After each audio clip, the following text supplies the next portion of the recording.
What's up? It's another video. Shoutouts to Moonton for hooking us up with this limited drop. Legends of Dawn, the Sacred Stones tee. This is Claude, as you can see, and Dexter. It seems like you guys somewhat enjoyed our first video on talking about these roles in the history of our league. Why don't we talk about the next role here?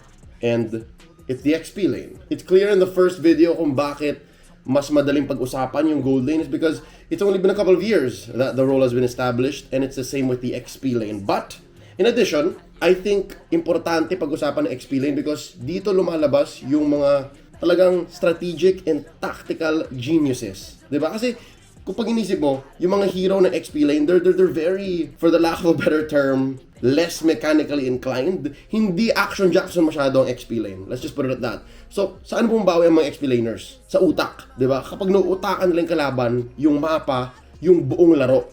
And I think that's what really makes an XP lane shine out of that weird island that they have. Kung saan madalas 1v1 lang sila, di ba?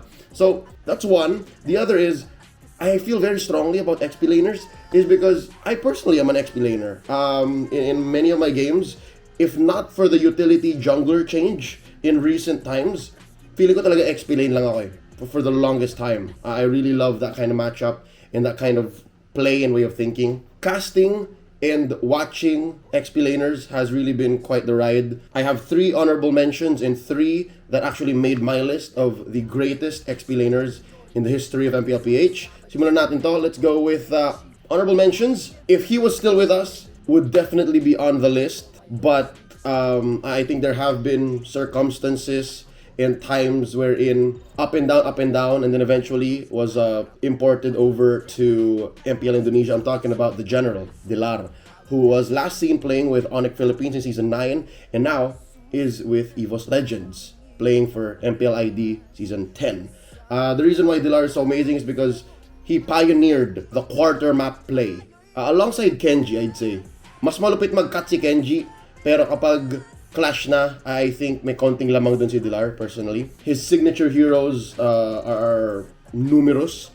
Pag sinabi mo, Uranus, Esmeralda, Cho, yan, tumitili ang karamihan. It's that fact and that effect he has had on our game since his debut in Season 4 that really earned him this slot.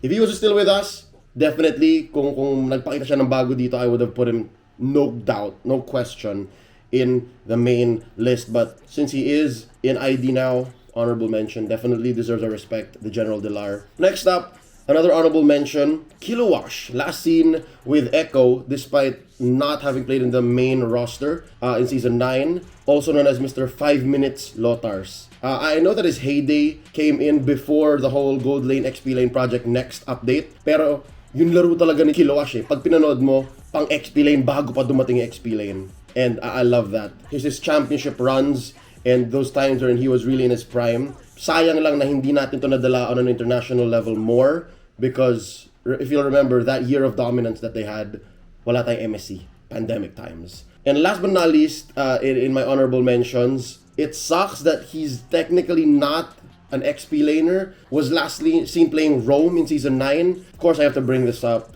The reason why I gave him the nickname, the Hitman, is because of how he played specifically that XP lane role. And I'm talking about Renegade from Next Play EVOS. The way that he just finds angles, dun magaling si Renegade sobrang madiskarte niya magtago sa bush, tapos rotate, galaw.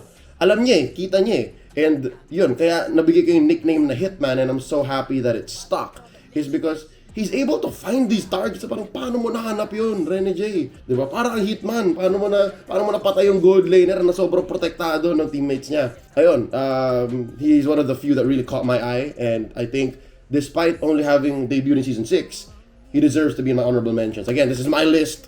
Make your own. No, legit. Make your own. Put it in the comments or reach out to me on social media. Now, onto the list proper. Talking about the greatest XP laners in the history of our league. First up, Flapteasy, Brenny Sports. His heyday, his prime, I say would be Season 6, Season 7, wherein he debuted, won a championship, won the World Championships, and then still maintained a very high quality of XP lane performance. In recent times, yes, he has been struggling, pero kung XP lane lang pag-uusapan, lalo na making an impact, especially when the role actually debuted or was established, you can't talk about it without having talked about Flap TZ. Next, and there's only two left, right? And I think it's clear who you have to put here. I'll talk about the older one first. I'm talking about Renzio, the showstopper, the commando, Ren's show. Kahit ano man, whatever name you want, alright? He's an exp laner that scored a savage. I don't know if there's any other exp laner in the history of our league that has done that, but he has, and at a playoff stage too. So, his Masha, scary. Uranus, scary. Steals games away. He just did that week too. He has Echo, Esmeralda, safe. Renzio can play almost everything. I have weird memories of Renzio playing a Granger. It's because that's before the actual XP lane was established. But you know what I mean? Like, this guy's credentials are legit, and his experience and his genius is undeniable. He's very low-key. I mean, literally. Pero laking tao na Renzio eh. Like, you can't ever count him out. Omega, Execration, Sun Sparks, none of that. No, Bren No Limit? Was he Bren No Limit? I don't remember. See, he's been in the league for a very long time. Legit si Renzio. Definitely deserves to be in the running if you're talking about greatest XP laners in the league. In the game. I compared him to R7 at some point. I think he deserves that. Both of them. They're both great. Next, and of course, last but not least, okay, stop it. Don't flame me. You know what it is. It's Edward. The MVP. Agent Zero. That's it. Do I need to explain why? Do I need to?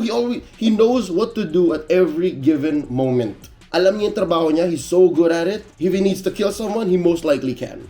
If he needs to cut a lane, manage minion waves, he can. If he needs to split up the opponent, split up the map, he can and he will. That's it. That's the definition of an MVP. Agent Zero, kasi nga, nung simula ng blacklist, nung na-establish yung team, nandyan na siya. And until today, nandyan siya. Agent Zero. That's it. Those are my picks for the greatest XP laners in the history of the league. Let me know what you think. I really do think maybe I can move around, honestly, some of my honorable mentions into the actual list. It's confusing for me personally because again, I feel so strongly about the XP lane. But how about you? In your honorable mentions, who do you think actually are in the running for greatest XP laners in the history of MLBB? Pwede na rin, MLBB. Let me know. Alright, I'll see you on the next video.